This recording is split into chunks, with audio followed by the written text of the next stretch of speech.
Hai pelajar, saya Cikgu Kartik, Guru Pengajian Perniagaan Pusat Tingkatan 6 SMK Tinggi Setapak Kuala Lumpur. Okey. Hari ini Cikgu nak bincang satu lagi bahagian iaitu berkaitan dengan keusahawanan bahagian yang ke-8. Okey, iaitu dalam tajuk Pengajian Perniagaan SCPM Penggal 3. Okey. So, apa yang kita nak bincang hari ini adalah berkaitan dengan kaedah menjana idea. Okey, yang kita bincang tadi adalah sumber idea. Yang ini rujuk kepada kaedah. Kaedah maksudnya cara. Okey. So, ada 4 cara yang boleh digunakan, itu soal selidik, sumbang saran, pemerhatian, kumpulan fokus. Okey. Jadi yang bahagian sebelumnya adalah sumber. Okey, kita dah belajar 12 sumber kan. Okey, antaranya adalah pelanggan, produk sedia ada, syarikat sedia ada, dasar kerajaan dan sebagainya. Yang ini rujuk pada kaedah. Cara untuk menjana idea. Okey. Alright. Mula dengan yang pertama iaitu soal selidik atau dipanggil survey. Okey. So, soal selidik ini merupakan satu kaedah untuk mengumpul maklumat dengan membuat tinjauan. Okey, tinjauan. Caranya adalah kita boleh mengedarkan satu set soal selidik. Okey. Kemukakan soalan melalui email ataupun kaedah temuduga. Okey. So, ejaan ini telah betulkan soal selidik. Kemukakan soalan melalui email atau kaedah temuduga. Itu dipanggil soal selidik. Okey. So, tujuan soal selidik ini untuk mendapatkan gambaran. Okey, gambaran tentang masalah atau citarasa pelanggan. Okey. So, maklumat ini boleh digunakan untuk kenal pasti idea atau peluang perniagaan. So, berikan maksud kaedah mengumpul maklumat dengan buat tinjauan. Caranya, kemukakan soalan melalui email atau kaedah temuduga. Tujuannya, memberi gambaran tentang masalah. Kebaikannya, guna maklumat untuk kenal pasti idea. Okey, contoh, seorang pengeluar makanan dingin beku menggunakan kaedah tinjauan untuk mendapatkan maklumat tentang produk yang dipasarkan. Okey, itu soal selidik. Okey. Yang kedua dipanggil sumbang saran. Okey, brainstorming ya. Sumbang saran ni merupakan satu kaedah berkumpulan. Okey, tujuannya adalah untuk menjana seberapa banyak idea. Okey, so, tujuan sumbang saran ialah untuk mendapatkan idea. Okey, seorang ketua akan mencatat idea-idea yang diberikan oleh kumpulan berkenaan dan kamu tidak dibenarkan mengkritik idea orang lain. Okey, dan sumbang saran ni tujuannya adalah untuk kuantiti idea. Kuantiti maksudnya bilangan.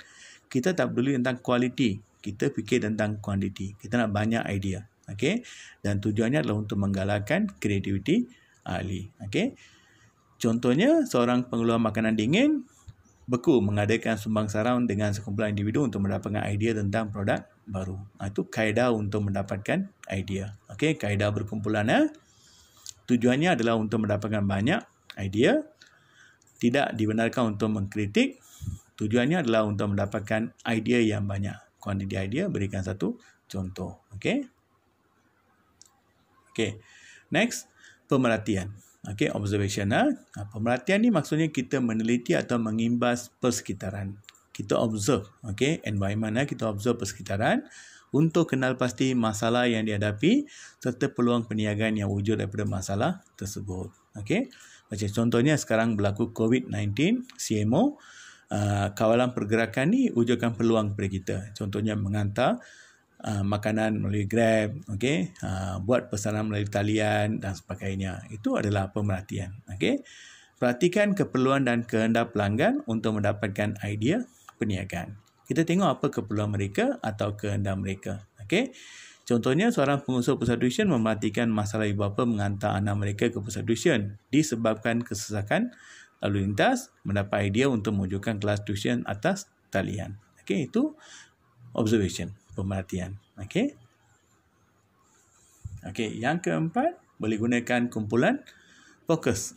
Kumpulan fokus ni sama juga, kita gunakan sekumpulan individu, tapi mereka menyumbangkan idea dalam format berstruktur. Maksudnya, yang ni lebih terkawal berbanding dengan sumbang saran. Okey.